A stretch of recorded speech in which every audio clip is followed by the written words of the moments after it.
Supplements are critical for healing your gut and Crohn's and colitis, especially healing naturally, but you're using the wrong ones, and frankly, you're wasting a lot of your money. So I'm going to be showing you the most common supplements that are used in IBD, which ones I believe are a waste of money, and of course, alternatives that you can use. We're going to talk about which ones might actually be harming you without you realizing.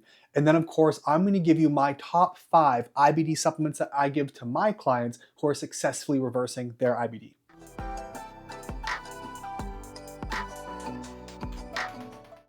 Now, if you don't know me, my name is Josh Deck. I'm an IBD specialist, a medical lecturer, and physician's consultant, as well as a scientific strategist and education director for the RCFCC. That's the Root Cause for Crohn's Colitis organization. Now, today, we're talking about the best and worst supplements for IBD. Supplements arbitrarily to manage inflammation are by no means a solution to IBD.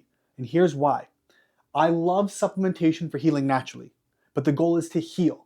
If you are using supplements to manage your inflammation, you are therefore taking plant-based medication. Medications simply manage symptoms. That's just what they do. So my goal for you is to make sure that the talk we're doing today, you understand everything is nuanced. These aren't some golden ticket. They're phenomenal, what I'm going to give you. But it's not a golden ticket to just reversing your IBD just like that with a few supplements. If we truly want to do that, we have to identify the root cause, go after it, understand what we're taking, why we're taking, the results it should produce, the timelines in which those results should come. But if you're arbitrarily taking supplements, hoping your gut will magically get better, you are taking plant-based medication, and that's all it is. So with that caveat being said, everything I'm giving you today, we're going to be going through the top 5 most common supplements those with Crohn's colitis are taking. That's across the thousands of people we've seen now over the years. I'm going to go through what's wrong, why they could be harming you, and of course, my alternatives to those. And at the end, I'm also giving you my top 5 that I give to my clients who are actively reversing their IBD after we've identified that root cause. The 5 worst supplements. Number 1 is prebiotics. Prebiotics like inulin, for example. These are often used. The idea is we want to use things like inulin, okay, again, that's a prebiotic, to promote healthy gut microbiome activity, to promote bacterial growth. The problem is, a lot of those dealing with IBD, you've probably got what's called gut dysbiosis. So if you think of it this way, if you have your gut is kind of like a fishbowl. Inside are the fish. Prebiotics are the fish food. That's the food that the bacteria eat. Your fish are the probiotics, the living organism, okay? Then, of course, you have the fish poop, which is the postbiotic. It's what your bacteria make. Now, picture a healthy gut. You can put the food in, the fish eat, they're happy. An unhealthy gut like yours, a gut that is inflamed, is dealing with a bunch of angry fish who should not be there, and they're eating all this, pooping out bad things. So prebiotics are bad for your gut. And this is why I don't recommend them. It's a big problem. If you take these prebiotics, have gas, you're smelly, you're bloaty, symptoms of irritability, gut issues, stop taking them. You're feeding the bad guys.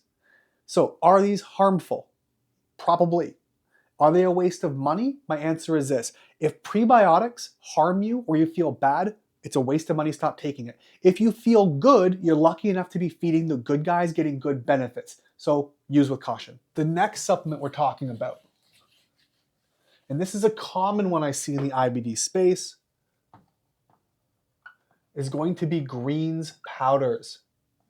Should we be taking greens powders? Number 1, they're often used to help promote nutrient absorption. You're low on vitamins and minerals and other things, so we have to take some greens. The problem is many greens powders contain things like algae. You get your chlorella and spirulina. To keep manufacturing costs low and profits high, chlorella, spirulina, these algae are often taken off of farms off the coast of China and Japan and other areas where there's a lot of junk in the water. They absorb heavy metals and toxins, and you put those into your body, so they can actually be toxic. On top of that, grasses or grass-based supplements, they often contain things that are high in oxalates. And these plant materials can trigger immune reactions, especially in those with GI issues, more bloating, diarrhea, and a lot of them also contain a lot of histamine contaminants. And we know that histamines make IBD much worse. So, are greens powders harmful? Again, possibly. Are they a waste of money? I think absolutely. I don't like using greens powders. Personally, I would go with a high quality animal-based organ blend. something that's more bioavailable, has lower risk of contamination. And this might look like Heart and Soil or whatever that you're finding that your favorite influencers are using. Just double check manufacturer quality and regulations. The third supplement I see people taking that are extremely, extremely hard on the gut is oral iron supplements. Your doctor says, here's an oral iron pill. You've got gut issues, you're bleeding, you're anemic, here's an iron pill. Here's the problem. Though it might be used to treat anemia, that's low iron, we're also assuming that you're taking it because you're bleeding. I'm going to split this into two ways. Number one, if you're bleeding a lot, taking more iron might make you worse. I see it way more commonly than it helping. But number two, if you are dealing with anemia, so low iron, but you're not bleeding a lot, where's it going? Right? So why are we taking iron? We have to understand that iron can actually be food. A common driver of inflammation and bowel disease is actually parasites. Did you know that parasites love to eat iron? So if you're consuming oral iron, back to the fish in the fishbowl, you could be feeding parasites, producing more byproducts. Not only are the actual metal shavings causing you problems, but you're feeding the wrong microbes, producing the wrong byproducts, making you sick. So keep that in mind. Is oral iron harmful? In my opinion, almost always. Is it a waste of money? Hell yeah. Just grab some liver capsules or something else from it. Again, an animal organ blend, liver, spleen, kidney, heart, lots of iron. And it's extremely bioavailable. It's not just metal shavings. Next up, supplement number 4 is a common one because it's so good for your gut, is ferments. Ferments and fermented foods.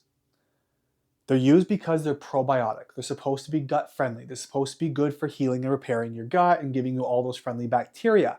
But in IBD, 95+% of the time they are bad for your gut. Here's why. In IBD, it's an overactive immune response. And one of the hyperactive immune responses we see is called Th2. What does Th2 do? It increases your histamines. Now, what are histamines? Rashes, hives, itchy, swelling, if you get stung by a bee, allergy type reactions. These probiotic fermented foods are extraordinarily high in histamines, and they're likely to make you bloated, make you feel worse. It's very rare I see someone with IBD who's actually being helped by ferments and other high histamine foods like bone broth. So be very, very careful with that. So the question is, are fermented foods harmful? In my experience, almost always. They're typically irritants leading to bloat, etc., that need to be removed for a long period of time. Are they a waste of money? Yes.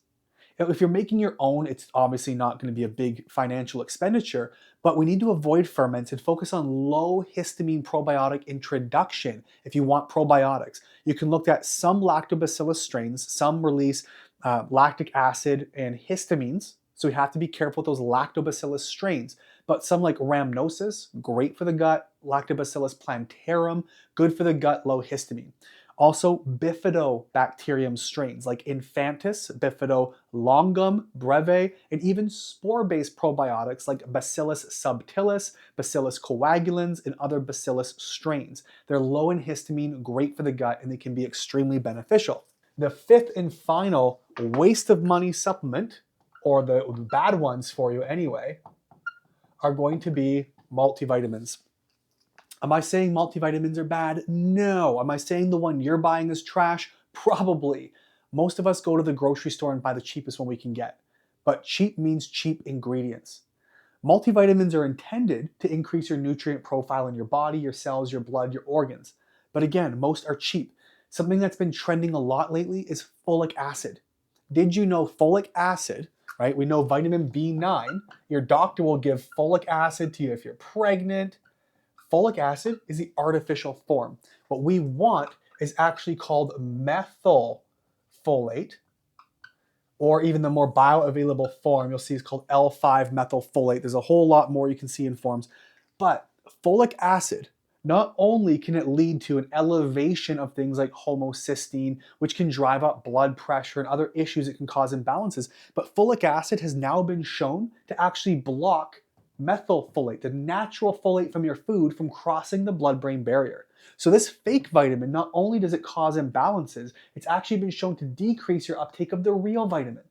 So these fake multivitamins, the cheap ones, we have these cyanocobalamin, where it's cheaply bound to cyanide rather than a methylated or usable form. They're cheap. If you're going with a multivitamin, again, I'm a big fan of utilizing organ blends or something else, but make sure you're getting a methylated blend. You can see that where you'll see the word methyl attached to some of the B vitamin words, and that's how we know it's going to be high quality. So can multivitamins be harmful? Mostly to the wallet. In theory, they can also be harmful to you if you're experiencing a lot of symptoms with them. Anxiety, depression, ADHD, the works. I actually talked about this on my podcast on Reversible with Sage Workinger. That's Gary Brecka's wife. And she talked about, she went mental one day. Her depressive episodes, anxiety, irritability, lashing out. And it was actually her vitamins because they were the wrong form and it created imbalances in her body. They can be extremely toxic. So you want to make sure we're using the good stuff. So are multivitamins harmful? They sure can be. Are they a waste of money? If they're cheap, absolutely. If they're high quality and available, then I'm all for them. The moment you've been waiting for, the best supplements that I like to use, that I give to my clients who are successfully reversing IBD. Off medications, off the drugs, no signs, no symptoms, colonoscopies are clear. What are the top 5 that I like to use? Now again, I want to put the disclaimer in here. I'm a big fan of supplementation when they're done tailored and deliberate with an intention of identifying and removing the root cause and repairing the damage that's been done to your body so it can then heal itself. Everything I'm going to give you is an extremely powerful anti-inflammatory rebuilder, but it's like pouring water on the house when it's on fire without turning off the gas leak. We have to go after those root causes no matter what. But these are phenomenal things that I've used with clients to help them get out of flares and that I often use in their process of getting their body's toxic burden to downgrade or to lessen so that they can have more room for their immune system to heal. It makes them feel better almost immediately. That's my disclaimer. So my top 5 supplements that I recommend to my clients dealing with IBD.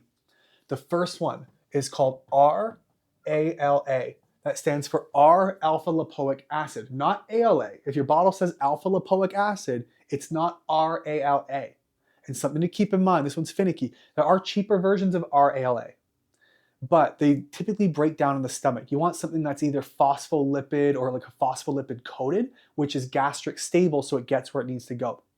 But RALA, it's amazing. It modulates the immune system.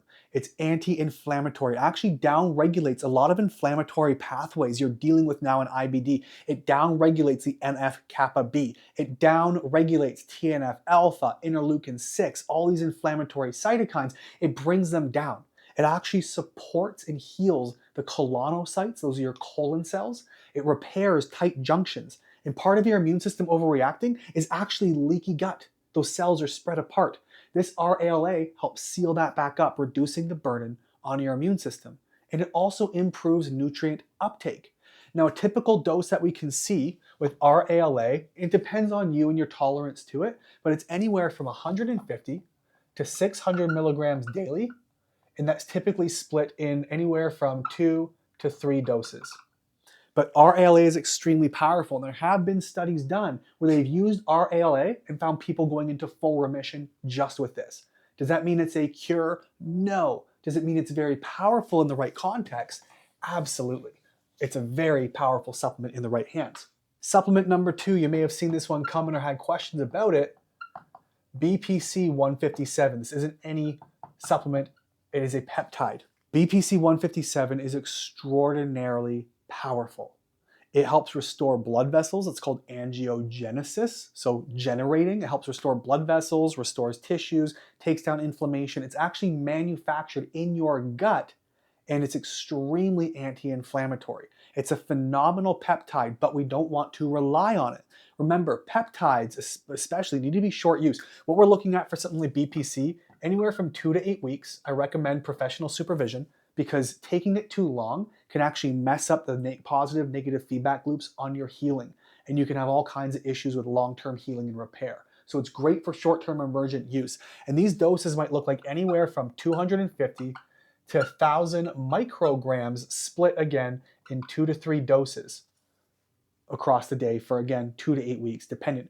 And BPC is nice because it's gastric stable. You can take a capsule or a pill. You don't have to inject it like many other peptides, but it can be very, very powerful. My next favorite supplement that I like to use for those dealing with inflammation and IBD, this one is called Tributyrin. You might also know this as butyrate. You can typically find it as like a sodium butyrate or something else. Just have to watch dosing for irritability. But Tributyrin is the available form. It helps heal the colon cells. It feeds the colon cells. Again, it reduces inflammation. It also supports something we call Treg cells. Treg cells are the regulator. Remember we talked about Th2, that's dominant, those histamine producers. We see sometimes Th9 and Th17 that are elevated in IBD. Well, this Tributyrin promotes Treg cell activity. That means these regulate these overactive T cell pathways. And so it helps manage your inflammatory responses. It's really cool. So it increases that production. It promotes mucosal healing. That's a protective layer in your intestines. It helps heal and seal leaky gut, which is leading to autoimmunity. So Tributyrin is extremely powerful. One of the issues we see is dosing. It can get a bit expensive, but we'll typically see doses range anywhere from 300 milligrams to 5,000 milligrams, or that's also known as 5 grams, and that can be split 2 to 3 doses again during the day. It just depends on tolerance. Some people do well with less. I've given higher doses to clients who felt really bloated, and we backed off, but it depends on you. But it's an extremely powerful supplement if you get a nice high quality one. Something like Body Bio or somewhere else that you trust can be really nice as well. The fourth supplement on my list, and my top 5 I give to my clients, is called TUDCA, T-U-D-C-A, taurolic acid. It is a natural acid. It's made by humans. We can get an artificialized capsuled form. Again, more expensive, but extremely powerful. It helps restore and heal the liver cells, the gallbladder. It supports gallbladder function. It also supports the movement of toxins through bile recirculation in healthy, clean bile. So you're reducing your total toxic load. It protects mitochondria, cellular function, energy production. It actually helps heal the gut lining. It's anti-inflammatory. And in animal models, TUDCA has actually shown to put colitis into remission many, many times over. Now, again, there's a lot of nuances there, but it just goes to show how powerful it can be. And again, if you get cheap TUDCA, you get cheap results. So you want quality stuff. But doses typically range anywhere from 250 to 500 milligrams 1 to 2 times daily. And that's what I put my clients on. It's extremely powerful, and that's typically the bottle dose you'll see. Some might recommend up to 1,000 milligrams, but I find there's sort of a range where you get cost and benefit ratio, and the best cost to benefit I find is 250 to 500, 1 to 2 times a day for my clients. Extremely powerful. The fifth supplement we're using is going to be working really well in conjunction with the rest. Remember, multivitamins is meant to increase nutrients. We do all these things, but here's what we need to know. If you want to increase absorption, you want to heal your body, you want to remove those toxins which are burdening your immune system, one of my favorite supplement blends is actually called Humic and Fulvic acid. These are soil compounds, but they're extremely powerful as binders. What binders are is when you have toxins circulating around your body, they get reabsorbed. Binders capture them to be excreted through your detox or your drainage pathways, the exit doors, primarily your bowels in this case. This is a binder. It detoxes, it captures, it can regulate cell function. It can actually detox your terrain. Picture trying to plant a tree to grow fruit, and you're planting that in salted, dirty, filthy, toxic, contaminated soil. It's never going to grow. Your gut and your gut microbes need healthy terrain, non-toxic terrain, to give them the best chance to grow the probiotics that they need. And so this actually helps clean that soil, so to speak, so your body can plant healthy microbes and have healthy, happy results. So it's a terrain detoxer. It also helps in the modulation of your immune system and your immune reactions, improves nutrient absorption as well. Now these can be dosed very differently. Everybody's going to be different, but they typically come in a blend. So that's what I'm talking about. In these cases, go slow with binders, especially if you have mold toxicity or something else. Binding too much too fast can actually make you very, very sick. So always go slow. But a standard working dose might look like, if it's a liquid, anywhere from 1 to 2 mils, 1 to 2 times daily. Now, if we're looking at a capsule or a powder dose, again, doses can range anywhere from 250 to about 500 milligrams also 1 to 2 times daily, but go slow with binders. Here's what I want to remind you. These are all great supplements. They do a phenomenal job in helping control inflammation, inflammatory responses. But ultimately, we need to understand why you are inflamed.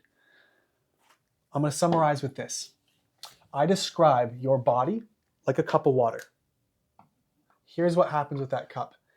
Something starts to fill that cup, be it toxins, stress, microbial infections, whatever you have going on. There's only 3 reasons we get sick: toxins, microbes, and deficiencies. So they start to fill your cup up.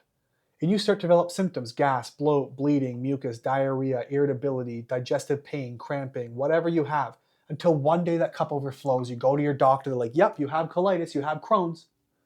That just is what it is. At no point have they asked, 1, what filled your cup? That's the first question. Number 2, why isn't your cup able to drain or empty out the bottom like anybody else's cup? Why are you holding on to all these things? 3, now that your cup is overflowed, what else has gotten wet? What other systems in your body have become compromised? Now, the supplements that we've listed here today, they're great for cleaning up some of the water. They're great for helping empty the cup a little bit, but they're not a full-fledged repair. That can take sometimes months. Our programs run clients through are 4 months, sometimes 6 months. I've had clients as long as 9, even 10 months to get this stuff fully reversed depending on what's going on. So this isn't to discourage you from taking these supplements. I just don't want you to have false hope thinking it's a silver bullet.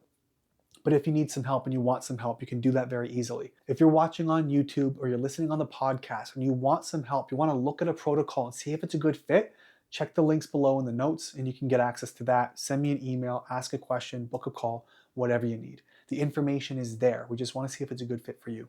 On that note, guys, that's all we got for you. Thanks so much for being here, and we'll see you next time.